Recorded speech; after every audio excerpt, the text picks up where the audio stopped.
Ay, ano yung kuya? Init? Init nga po ang panahon. Yan.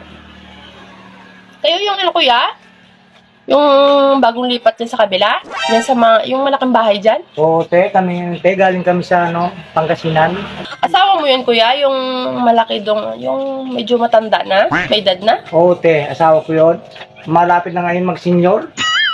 Malapit na. 58 ng edad nun. Ay, 2 taon pa. Ay, Tapatak pa rin. 2 taon pa nga ang problema, ay tapnot na. Merong ano ka dyan, ano? May tinda ka dyan, pang padulas. Aray ko po. Dito daw mayroong mga tinda na mga ganon. Ay, noon may mga tinda pero ngayon wala na. Naubusan na kayo, tihay? May May itlog ka dyan, na tinda, yun na lang. itlog? Oo, pwede daw yun, yung, di ba, yung ano nun, yung parang lamad. Mas maganda yun, madulas. Yun na lang.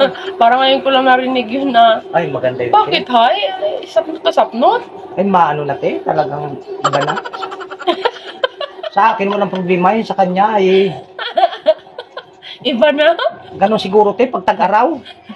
Pero pag tag-ulan naman, medyo basa-basa. Gago! La Niña pala. Oo. Pag tag-init ay tag-tuyot. Gamitan na lang ng paraan para... Ay, mahilig mga albet. Ay, ang sa kanya naman tuyot. Ay, gagawa na lang natin ng Mahilig pa paraan. pala mga albit. Siya. Kahit ganun ang edad nun Ay. Ay. Kaya ang... Ay, dapat pala ay nun. meron kayong naka-ready na ano, Kaya nga, pampadulas. ano mas maganda gamitin? E di sa itlog ka na lang kung pwede rin naman yung puti. Pwede daw yun, yung puti, yung parang lamad. Mas maganda daw yun. Ano, isa-usa mo na? Oo, ipahit-pahit. Ilublog doon yung ulo. Bago isungsong doon sa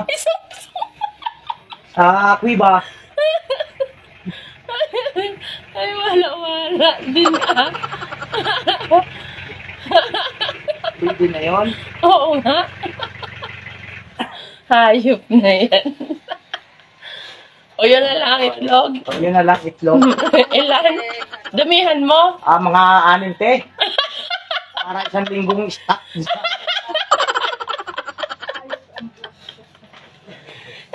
Anim na piraso. Miguel. Tigi-isa eh. Dapat 7 pag isang linggo. Ay, yung puti lang naman kunin yung pula ay iperito yung pula.